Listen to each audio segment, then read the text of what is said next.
me? Yeah. Yeah? Oh, have you got me? Can I get them out? Yeah? You gonna come to the bed and show me? Okay. Hello everybody, welcome to our car. Say hi, Thea! I don't think you've ever been in. Oh no, they're in our car daily. Happy Mother's Day, everybody! Who's celebrating Mother's Day? I don't even know what countries in the world are celebrating. The UK, Ireland, and that's it. Oh, right. So we're first to go on Mother's Day. Happy Mother's Day, everybody! I am off on a surprise trip. Oh, I love surprises. I've always loved surprises except at Christmas when I used to raid all my Christmas presents and my mum used to shout at me. Did you ever raid your Christmas present? No. Did you never pick at the edges? No, my mum and dad are already smart enough not to hide my Christmas ones anywhere near me, so... Yeah. My mother used to hide hers in the cupboard where we all knew they were. And then we used to find them and pick them. So there you go. Yeah, happy Mother's Day. Come with me on my surprise. Any clues, Mr. Bear? Any clues where I'm going? Any clues where... I'm not your mum. Thea's your mum. She's got all the surprises. Thea's not my mum. No, Thea's your daughter. Ta-da! She's just... That's how it works, mummy. Daughter. You need to ask her. Any clues where I'm going? Really? She's sucking her lips at the moment. Looking at us. We're staying on the coastal road. So right. We're staying on the coast. Yeah. And it's about a 2-hour drive. We're staying in the same county, but we're going to cross near Northern Ireland a few times. Okay. So. Is it Malin Head? No. Furthest point away of Ireland? It's close to Malin Head, but it's not Malin Head. Is it Giant's Causeway? It is not the Giant's Causeway, which is in Northern Ireland, Alexandra. Geography. Is it?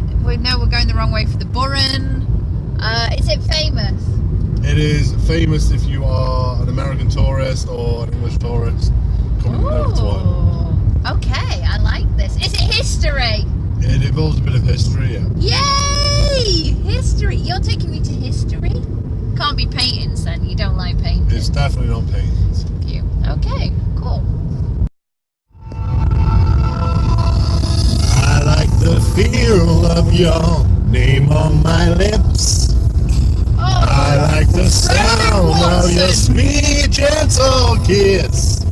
The way that your fingers run through my hair. How you still fingers when you're not there. I like the way your eyes dance when you laugh.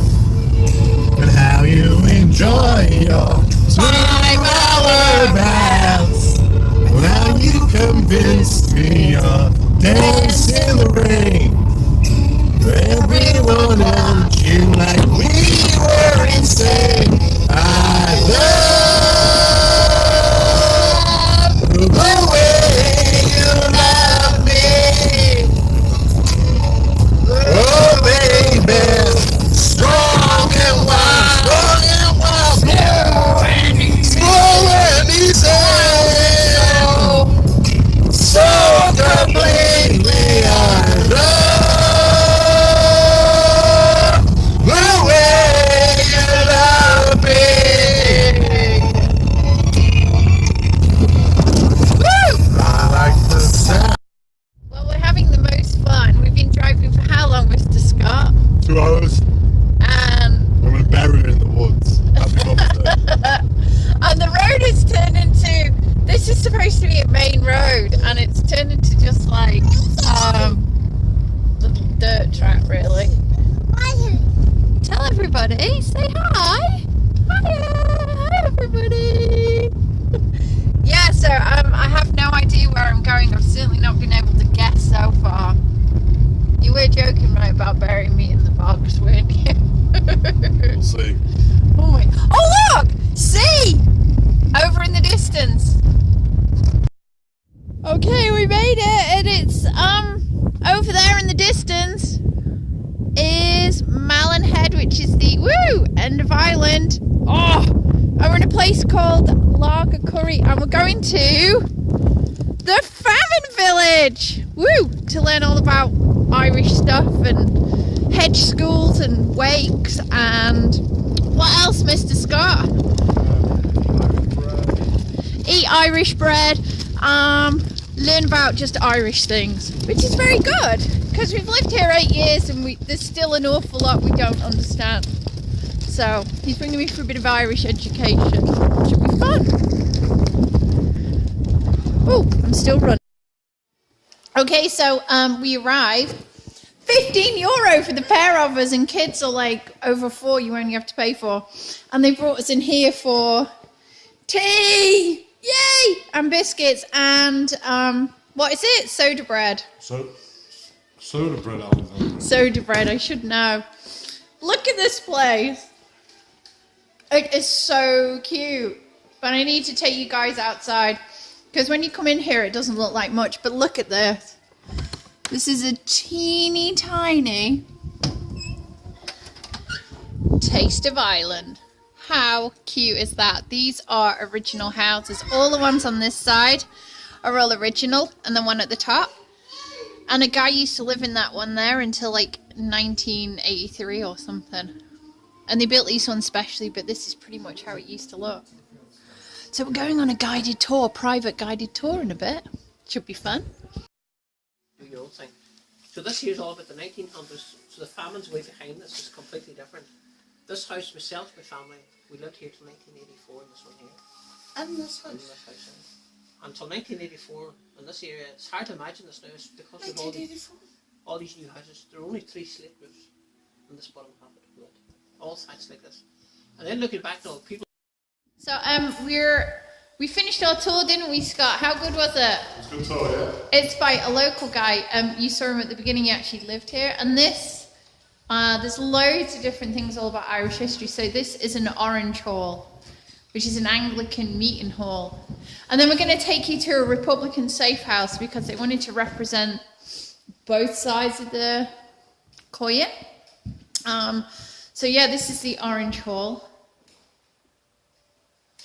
And it's like a little tin shack thing. So, and then they have these orange marches and things, which I'm sure you guys have seen on the news. So, okay guys, this is William of Orange, who was our king of England at one point. And he fought in the late 16th century in the Battle of the Boyne. And you guys will know from when we've done videos and stuff, we've actually done it at Aldbridge, which is the site of the very famous Battle of the Boyne. Here's some more stuff for you. These are so Irish. At one point, schools were banned, basically. And so they had these things which are called Hedge Schools, and basically they were just literally set up at the bottom of hedges and rocks and things like that, and it was so that they could disband quickly. And what it was that they didn't want taught was the Irish language, and so they would congregate in the hedge, learn the native Irish language, and then if the Brits came, then they could close it down quickly.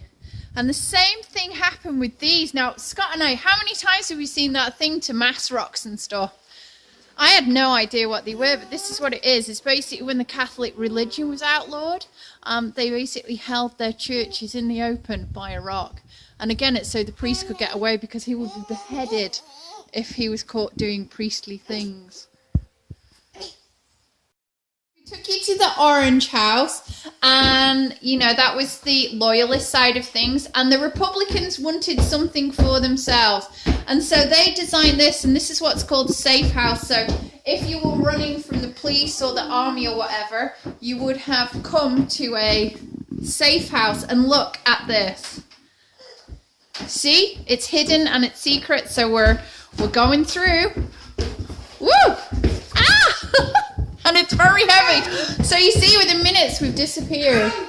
And you can see, now I'm guessing these are the guys from the hunger strike, which again is a very important part of Republican history. We're locked in the room, Scott. You do know now we've actually got to find the exit. Scott and I...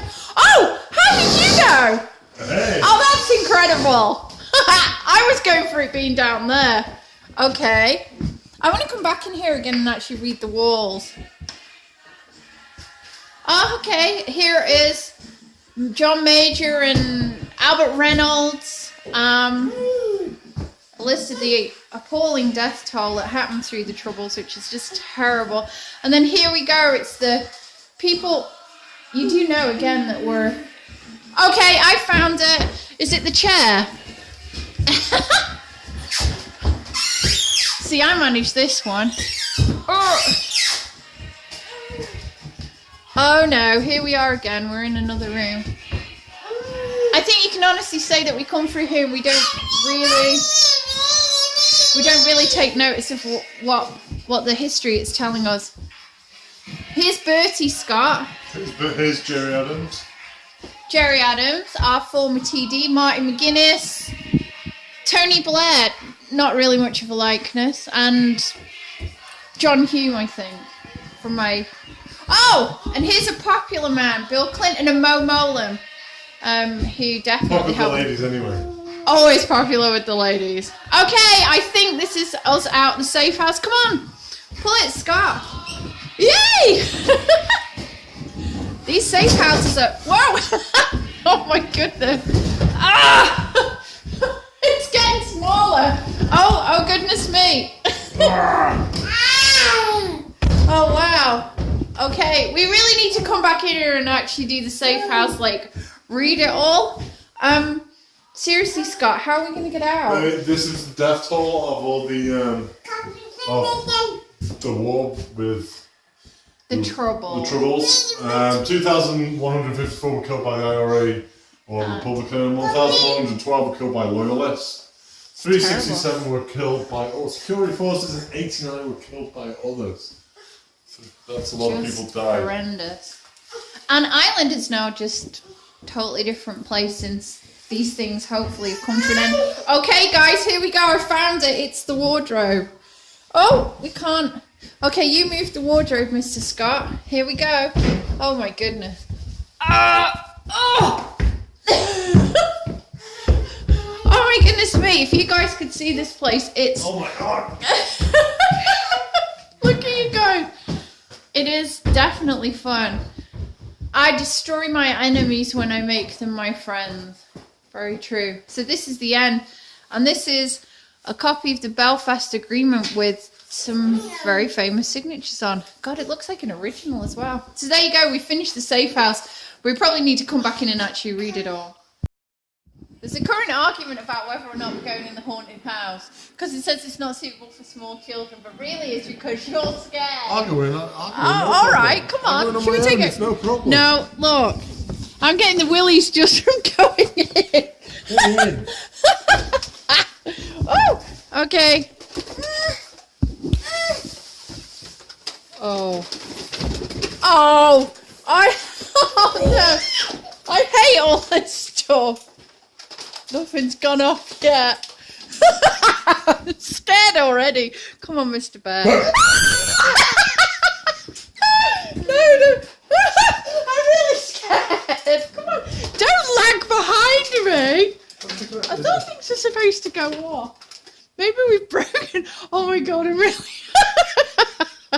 Get Go on. I can't even see.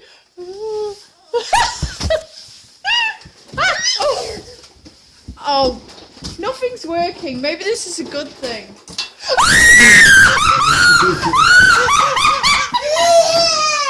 Oh, sorry. Maybe made me cry. I couldn't get her out. Oh my goodness. Oh, great. Okay. Yeah, go. Oh. I told you she wouldn't like it. Oh. We're very bad. Maybe she just didn't like Mummy shouting. Okay, we're going this one. Now we know everything's going to jump up, right? So we won't be scared. I'm terrified!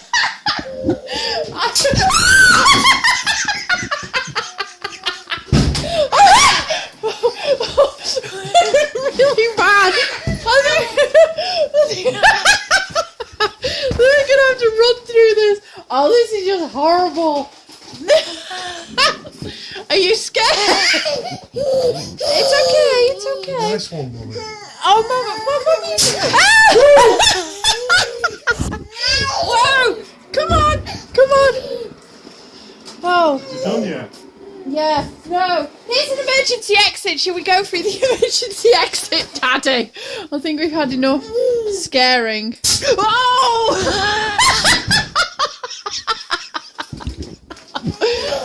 Well, oh, it's your mum and daddy. Irresponsible parenting again. No, just mummy. Oh, just that. Oh, phew. Everything's gone off in there now. We've left. How scared were you?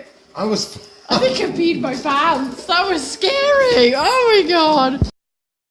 Okay, so we're taking you to an Irish wake. So everybody who came into the wake, men and women, were given a pipe when they came in for the snuff.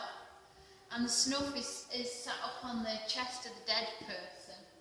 And snuff was very addictive in them days. And two reasons they put it up there. One is so that somebody couldn't come in and pinch all the snuff at once, because everybody was watching the dead person in the room. And second of all, if the person came back to life or started breathing, then the plate would rise as well. So after 2 days of watching them, 2 nights of watching them, if the plate hadn't risen, they used to say they've snuffed it. So there you go. And the reason for the wake is because in olden days there was a great fear about people being buried alive. There was what's called sleeping sickness. And in England, they would bury people with a piece of string on a cord that would go upwards to a bell that was above them, and they'd pay people to sit in the graveyard and wait for the bell to toll. So for whom the bell tolls, or dead ringer, things like that. Those sayings come from that as well. What else can I tell you? The person here is buried after 3 days after they die, so it's very specific because that's when Christ rose again. Was that what he told us? Yeah. That's when Christ rose again. Yeah, so you have 3 days, so that's 2 nights. So when somebody dies, they stop the clock in Ireland, and that's because one of the first questions people would ask when they came into the house was, when did they die? They needed to know when they died so they would know when the funeral was, because we don't say when the funeral is, we're supposed to know. So if you died just before midnight, you would be buried in 2 days' time, because that was considered a whole day. But if you died just after midnight, you'd have 3 full days before the funeral. And nobody wanted to miss the funeral, so it's very important. And the wake is when they would talk kindly about the person, because the last thing to go, of course, is your sense of hearing. And nobody wants to hear about what a pain in the bum you were. And wait till they're in the ground till you do that. Yeah, they wait till you're in the ground. So that is the idea of And what does the Undertaker do? Oh, he told us this great story. Right, the Undertakers here just kind of bring you in and lay you out. And, but they were called coffre mort or something in French-speaking countries. So France, Canada, Quebec. In the French-speaking countries, they called them the dead biters. And the reason they did that is because in order to test whether or not somebody was alive, they would bite the toe of the deceased. Is this person alive? I'm not even touching the toes. And what makes me giggle is that Scott is the type of person who can stand on glass and not feel it in his feet. So there's no point biting your toes when you die. We'll bite your fingers instead, because they're much more sensitive. That wouldn't hurt either. I could think of a better place to get if you were to wake Really? No, Scott, no. What, your nose? Oh yeah, my nose. So there you go. That is waking, and that is why we do it. The idea is to be by the body for the 2 nights to see if they wake. There you go. Don't forget to subscribe to the channel. Woohoo! Okay, so to complete our day out, Scott's taking me to that little tiny castleette over there. I wanted to come here since we moved up here because that is Malin Head, which is the northerliest most point of Ireland. It is the end of this fine, fine country. Look at the sea. Ooh, hello, hot man. So, yeah, we're off to Malin Head. Woohoo! Okay, guys, I made it to the northerliest most point of Ireland, and it is freezing! See the castle in the background? Blimey, it's bitter. And look, they even wrote Ireland on it. Yay! Ooh. Make a mistake, and then we want you in and you put me down.